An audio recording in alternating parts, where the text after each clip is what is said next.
Been a neat few days for our program with the Raleigh Regional and the draft, having 7 Auburn players going to draft, including the #1 pick overall. Now the dust is settled, we're back at Auburn and excited to get back on the road and an opportunity to play the #1 team in the country for the right to play in the College World Series. So I guess it's a Sweet 16 for basketball fans to get a feel for the stage that we're at today. And we'll get one more practice today before heading out to Gainesville.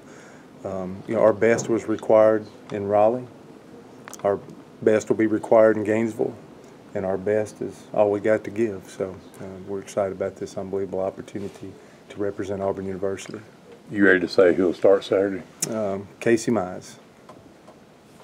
Your idea of starting best on best, because it's probably going to be Mize versus Singer and Battle of Aces on Saturday afternoon. Yeah, it's a no-regret time of the year. And for all the respect that we have for every team in our conference, every team we ever play, respect for the game of baseball. But this is a no-regret time of the year, and we're going to start with the #1 pick in the Major League Draft and give it our best shot. Be Casey, Tanner, and Andrew. Logically, and it'll just be an adjustment from day to day. But logically, that would be the way we would go, the way we've been going, for a lot of our 3-game series. So, we're just playing 1 team instead of 3 teams. So, this is a 2 out of 3 SEC series. It seems like it is. We've been to Gainesville this year. We've played an SEC series there. Some adjustments to be made because you got to win 2 to advance. You got to win 2 out of 3. But it feels like the end of the year SEC series that you're really playing for something. Just like I thought our LSU series at the end of the year, I thought we were playing for something to try to win that series. So it's another great SEC series. It's just there's a reward for this 1 week of 1 series victory. You take anything away from that first series down there? I do. We had Mize versus Singer.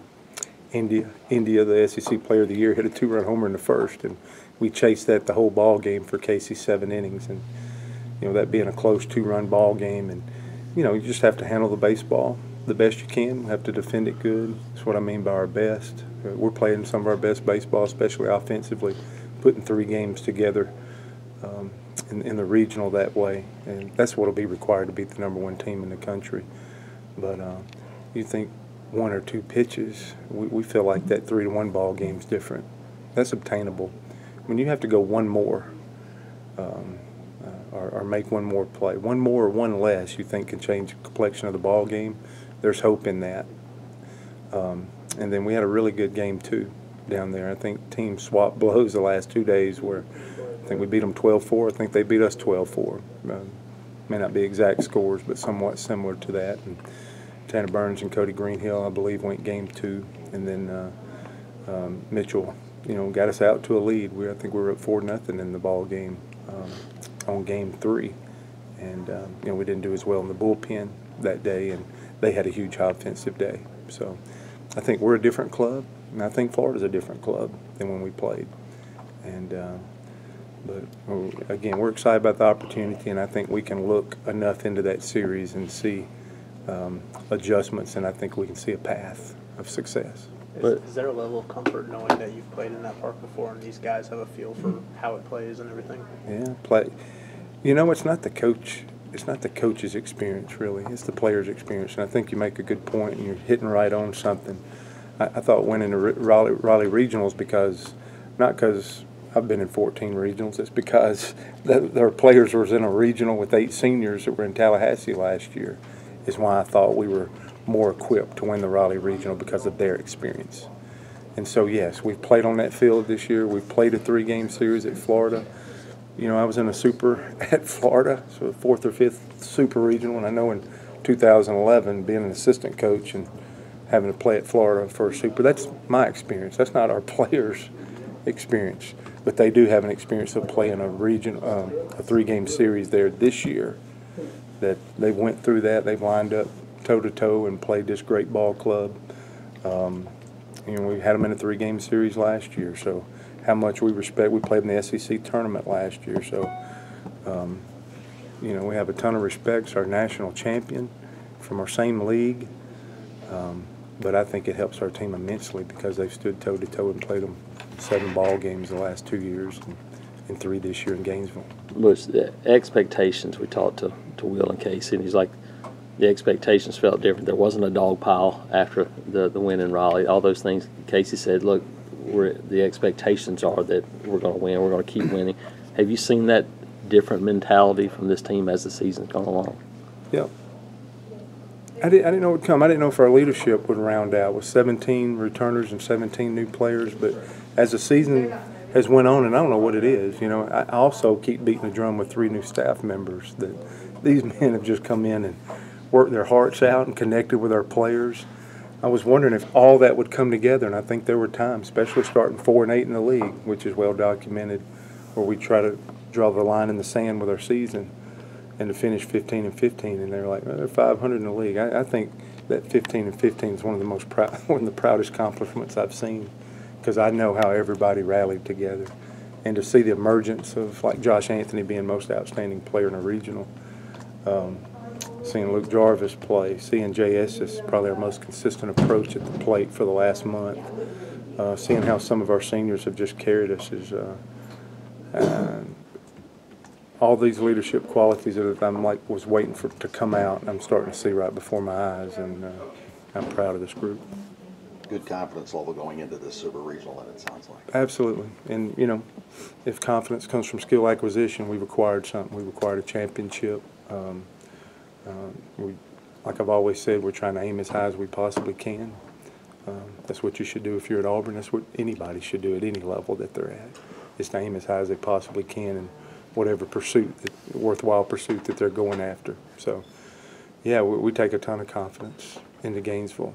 And like I said, our best is required. It has been, it will be, and will continue to be, and no matter what our next challenge is. But, I mean, Omaha is so special. That park, that area, it is so special that, you know, you got to go play a 3-game series. Florida knows how special it is. Being there before for, you know, being at the old one and being at this new one and having a team there, there's nothing more.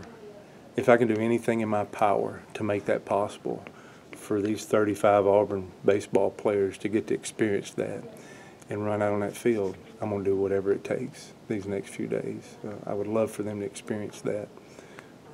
As their head coach, that would make that'd be a wrap to a pretty neat season. But I think both teams know how special it is, and we got to go fight each other for that right to run out there on that field at TD Ameritrade Park.